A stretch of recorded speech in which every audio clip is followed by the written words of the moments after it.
hello! Yeah. So, obviously, Jules has never been on an official film crew because I did the whole countdown like 5, 4.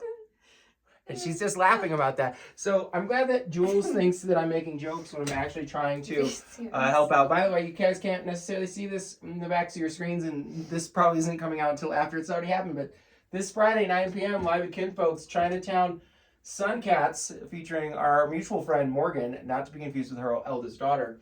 But same name, so legit. And I'm about to start the actual recording for the podcast proper.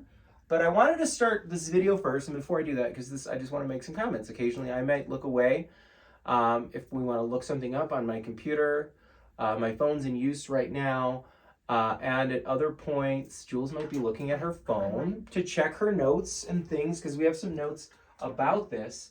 So I'm going to try to pull my notes up as soon as I hit record, which is happening right now. So enjoy this behind the scenes look at the beginning of the podcast process on the vodcast. I think they call them that. Video podcast is called, they call them vodcasts. Really? I just learned a new word. And thank you. 3. Oh man, I'm so glad that I can make you laugh, Jules. I don't think I'll ever get used to that. That just it makes my performance anxiety just really come the countdown? Yeah. Oh, I won't do that anymore. Yeah, that's not necessary. I mean, also I thought I was being funny. I could apply it to something different. You know, I also was a track athlete, so you know, at least there's no gunshot, right? So yeah, there's that. Yeah, let's not have that. So I was a sprinter. See. Podcast. Here it is. That. Would you say you were a sprinter? I was. Like the van? That's exactly what I meant. You guys are like, wow, have you already turned it off? Are 5 you minutes, guys on 15 seconds in another life, I used to be a van. Yeah. No. No. Just a sprint, 4x2, 4x1. You know, mushrooms are illegal here in Colorado, but it's not really my thing. Though I believe that they have healing properties for a lot of people, and maybe that's something we can talk about later, but they, yep. Hi, Mom. Just kidding. So today, Jules, yes, I'm Tommy. I'm Jules. Yeah, and Jules is sort of the de facto leader of this ragtag bunch. Sure. I think, or at least like she's been picking the topics, and I really like that. I really like that we're having discussions, but you're kind of taking that and saying like, this is what we'll talk about. So it also means she's generally more prepared, but I've always been the think on his feet. Yes. Make bad jokes to kind of keep it light thing. Yeah. And unfortunately, and we'll see how things go, or fortunately or unfortunately, but today's subject is not really a very lighthearted one. We talked about healing last week on our first episode, coming soon to an iTunes near you, we hope. But today we're gonna talk about grief. I didn't pull up the word to define it or anything, but let's start with the Jules Thompson definition of grief, or just give us some thoughts on it. I am gonna in the background here be looking up the you go, official definition. You go to the good old Webster's. According to Hoyle. Sure. No, just the Webster, Merriam-Webster probably. The good old standard. Yeah, it's one of the best. And Oxford English is also pretty big fan. And by the way, let's just cover this before we really actually do get serious. The Oxford comma is amazing, and if you don't use it, you suck. And here's a great example. Hands down. Here's a great example. Here's Oxford comma in use. All right. My heroes are my parents, comma, Superman, comma, and Wonder Woman. Okay? Period. All right? That means that you that's a series. So Superman, my parents, first one, second, Superman. When you skip the Oxford comma, it's my heroes are my parents, comma, Superman and Wonder Woman. Okay? Now, correct. In some cases, in the case of Jules's 5 children, Wonder Woman is true, but that becomes in a positive phrase where we're basically saying the parents' names are Superman and Wonder Woman. So unless your parents are Superman and Wonder Woman, as far as I know, only Jules' kids. Okay, and I don't know about the Superman part. Doesn't sound like it, and maybe that'll be coming up here in a second. Yeah. Then use that Oxford comma. So okay. We had no plans of inserting an English lesson. No, here, but it's you know, always happening. It's a freebie. I'm what they call a gromando. Okay, I don't like the National Socialist, type. Yes. I prefer gromando. It sounds more legit. So, okay, yeah, talk to me about grief. So my I don't know if I would call it definition, my explanation, or thoughts around summarizing what grief is love with no place to land. Oh yeah, that's so good. Yeah, I think that got thrown into a discussion recently, and I saw your eyes get really big. Like, where did you come up with that? Yeah. And I don't know. From grieving a lot. So, I mean, interestingly enough, and I'm sure we'll cover a number of topics within the amount of time that we have, but I remember having a similar thought. Right, my cousin Joe died October 13th. Tuesday, October 13th, 2020. It was book club day for me. I was at my parents' house, and my dad, I was working, I think, and when he actually told me, and I was on a call, and I later had book club, which I didn't attend, and I'm like, Dad, I'm on the phone, Dad. I was in my in an office bedroom, and my dad's knocking on the door. I'm like, Dad, I'm on a call right now, I can't. And he's like, Tommy, your cousin Joe just passed away. And Joe was 35.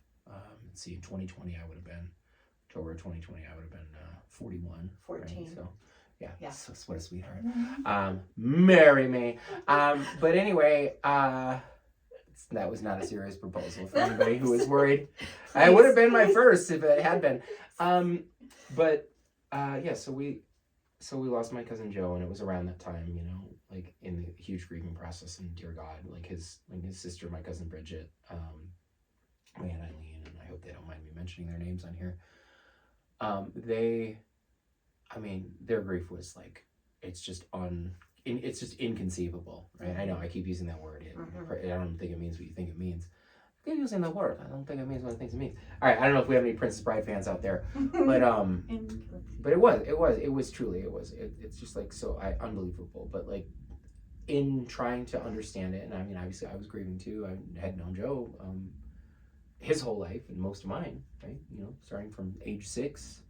He was February 1st. So actually I was still 5, right? Just before my 6th birthday when he was born. It was that recognition of we can't have grief without first having love, right? I think that was how I had put it, but you put it, I think better, more succinctly and smoother. And it's just it hits even harder. Right, is that realization? I was trying to give value to grief, right? And you're really helping to define it, I think, by saying, it's love without a place to land. Tell me more.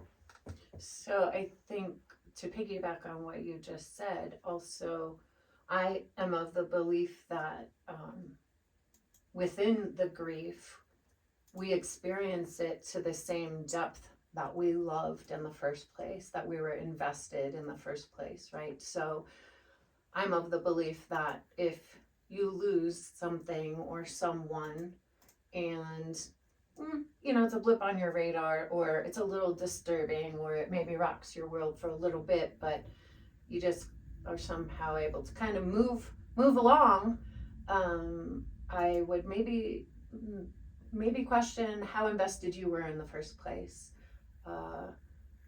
How much love did you actually invest in that person, thing? Oh yeah, wow. So that's in the first place. Let me try to parrot this back to you to make sure that I'm understanding, because for whatever reason the internet is not being friendly to me with my getting a good definition here. But if I heard you correctly, I think what you were saying is, this is me putting it in my words, so apologize for anything I get wrong here, but Nothing's wrong here, John. Yeah, fair. Nothing's wrong here. What This is is sweetheart. sweet. So, my point is, I think what you're saying is, if you don't have grief, maybe you didn't have as much love as you thought, and maybe even in some cases that's a clear sign, right? I don't, sometimes you wonder, did that person really love me? You have a breakup or heartbreak or something like that, and sometimes those things are mutual, or sometimes you've hurt their feelings and they're bleep you or whatever. I'm gonna try to watch my Gaelic in this. I don't know. Did I already swear? Maybe not. We'll never know. But well, we could just actually, we're recording it on 2 different formats, so we will know unless we just don't even bother. Like, it's good. Send it. It's a little bit of what we did actually with the last one, but we're still working on the figuring out the iTunes thing. But like, maybe that's a good thought, I think, for those grieving, right? Like, you feel that heartbreak, like, look, did that person, are they upset, right? Because I've broken up with people, and it hurt to hurt them because I cared about them. And yes. Like, so I would say, I've probably been broken up with more than I broken up. I don't know, maybe not, but in many cases, or at least the ones that are really memorable, like, I was crying as I said, like, hey, this isn't gonna work. Like, I remember this incredibly beautiful woman from Ecuador, and I mean, we had to do it over, like, not FaceTime, but WhatsApp video, right? Like, nice. And I mean, I remember she just looked angry, when I let her go, and I don't know. I mean, I don't think that she didn't care for me, but I also, I wonder, right? And I think you touched on a good point, because I believe also that real love is a verb, and so real love says, if it hurts you, it hurts me. Mm-hmm. Yeah, if you love, you actually care about how somebody feels, right? So, right. How something impacts them. So, I mean, I didn't think about it too much, but we are going to probably inevitably, because of this definition, end up wanting to discuss the nature of love. And of course, you have one version of love on your shirt there. Okay, I don't know if you want to always sending a message. Yeah, compassion. Yeah. I'm just wearing a plain black shirt. This is our official uniform, is to wear black tank tops. Except next time we might wear something different. That's going to be in a couple weeks. Again, not that this is coming out live. Although I think the video will. Maybe if we keep uploading videos, we should probably create our own YouTube, but that's discussion for offline. Do you want to add anything? I finally found a dictionary. Go for it. So the denotation, of grief is noun, deep sorrow, especially that caused by someone's death. So like, it really gets into it, informal trouble or annoyance. So we're not talking about that version of grief, but we were too tired to cause any grief, or like, you think of Charlie Brown, right? Good grief, or something like that. And that's more like giving someone grief. And we're not talking about that type of grief. We're talking about, right? We don't really. Well, I'm actually. Or maybe there's gonna be some stuff. So okay, we got an actually. No. That. Oh, go ahead. I actually wasn't attached to that. I actually was attached to that definition. I'm actually quite surprised to hear that as the definition. I would have thought that, given the fact that it's 2025, that maybe the definition with the understanding we have in the world of psychology would have evolved a little further. Because it makes the specific mention of death, or correct, which is actually a point that I wanted to make today, because Perfect. I think specifically in the Western world, that is how we reference grief. We reference it in relationship to death. Process of grieving, feeling bereft, if you will, right? Bereavement, like somebody died. Somebody died, and I'm grieving, and that's all grief can mean. Is that like, to some people, right? Or that's I think a lot that's of the people standard think, like, understanding. Yeah, like and so does that give more power or take power away from the term? I don't think necessarily either. I would just like to expand on it and say that I believe that grief is any kind of loss that we weren't prepared for or weren't desirous of, right? Yeah. So, because sometimes we lose things and it's okay. Like, we could lose weight. That's good. We could lose something that's those pounds. Those rolls of fat. I missed them. That was a bad example. It was the first No, it was beautiful.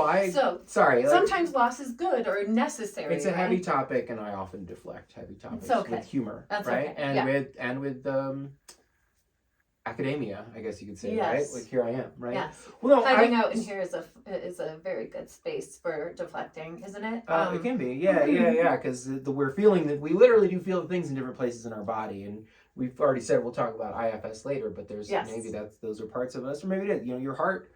If you felt heartbreak, your heart hurts, or at least somewhere in your chest, like there is a pain, right? And so, like, there's some reality to that. But no, I guess I want to just touch back on the question I asked you, because I think your answer is astute. But I also think I want to explain what I meant by the question to sort of like help us to examine it, which is, in a way, it gives less power to grief, to limit it, right? To say it's just about death. Yeah. In another way, it makes grief like almost like a boogeyman of a word. It gives it it makes taboo. it a powerful, because like grief is only for when somebody died, if we follow that idea, right? Yes. And so that's where I'm coming with that question. So it's like, ooh, what do we do? And I think it's a little bit of both, right? But definitely, to your point, to limit it to just the grief that we feel when somebody dies. And that's a perfectly good example. And, I talked about Joe already a little bit, or Joey, as we mostly call him. And so that's a real thing too. But I think we put it in this box of like, that's not grief. And maybe, some people could say that's semantical. It's just a different, just pick a different word, right? But I think it's like, well, grief is a real thing, and it does happen for more than just death. Yes. Unless you want to, again, be like symbolic with your language, like, for example, and I don't know if we're going to get into this, but like the death of a relationship, right? Yes, the death of a relationship, the death of a dream, the death of a goal, or, something that we don't talk about often in our society that I have some unfortunate expertise in, which is relationships where both people are alive and one party has made an announcement that the other party is dead to them. And so interestingly enough, we're using death, though we're not, symbolically, like for so many of these things. Yes. I mean, and your death of the dream one could work for this, but another thing I thought of is like, you watch like, the Olympics or like the World Cup or some big sporting event, and it comes down to the wire. Yeah. One team loses, and you look at the faces of the players or the competitor. Yeah. The silver medalist. Oh, they just missed it, and like they will be in tears. And part of it is, it's like, you could say that's the death of a dream, or you could just say like, this person put a lot of their life force, their energy into trying to attain this goal, and they came so close, and yet at the same time you're the second best in the world, or you like in this sport or at this event, and you're heartbroken based on the goal or the ideal or the premise on which they were pouring themselves into something. There's a loss. There's a loss, right? Because you literally did lose, like in terms of like the game or the sport or whatever. Yes. The event, and yet, like, it's so weird because that is such a human thing to be sad, even though you are so incredibly good at something, right? It's like, oh, you didn't get cast in that play, right? I just went out for some plays. I got cast in one. Woo! Come see Romeo and Juliet at the Center for the Arts, and I'll be in the back row clapping. In April of 2026. But there are other roles that I went out for. I didn't get cast, or I didn't even get called back. And like, there is a sense of like, or like getting called back in some ways is worse, and then not getting cast in some ways is worse than not getting called back at all, because you're like, oh, but I was close. What did I do wrong? And we second guess. That also happens in grief, right? A lot of the time. Like, I know, like, we second guess and we beat ourselves up and we blame ourselves for the loss. And with a relationship, often, like, we were part of it. But like, in the case of like actual death, like, I didn't murder anybody, you know what I mean? Or like in the case of that sporting event, like I imagine you tried your best. But somebody did better, right? Well, and I think it's human nature too, right? To see where we missed the mark instead of see the ways we met the mark, and extend self-compassion to ourselves and say like, and really? Pride. Yeah, could I really have done any better than that? Because if the answer is no, then we are putting ourselves into unnecessary suffering. Right. And I mean, admittedly, I think there's also like, it's good to like reflect. Ask yourself, reflect. Sure. Ask that question. Could I have done something different? Yes. Could I have done better? I think that's important. Because otherwise we don't learn, right? Right. So like, again, it depends on that situation and like what is the cause of our grief. Exactly. So, however, I didn't do anything wrong. I mean, we still even do that. Unfortunately, have you ever had somebody take their own life in your experience? I imagine you have. Yes. I've had a few. Like I think most of us have by the time you get to our very young ages here, but then aren't as young as they used to be. You guys can guess. Put in the comments which one of us you think is younger, if you want to. Actually, I don't know. Don't do that. Whatever. It's up to you. We'll see what happens. That could go over right for one of It could us. be pretty. Yeah, whatever. Yeah, I It's will grieve. 50-50 I will chance. grieve. I will grieve people. You know, everyone being like, Tommy's clearly 100 years older. But no, like we. Oh gosh, I kind of lost my thought because I was making these bad jokes. Maybe I'm gonna have to come back around, but so I will agree. Like it's 100% human nature to ask yourself. Oh, so I was talking about if you ever had somebody take their own life. I remember the first time that I really remember that was like the sister of a very good friend who lived in the town where I grew up, and I had just moved back to that town after college because I still don't know what I want to do when I grow up, you guys. I mean, me neither. So, Right? Yeah, it's totally fun. This is Podcasting, what it's obviously. Please send us money. We're so poor. I'm just kidding. No, we've both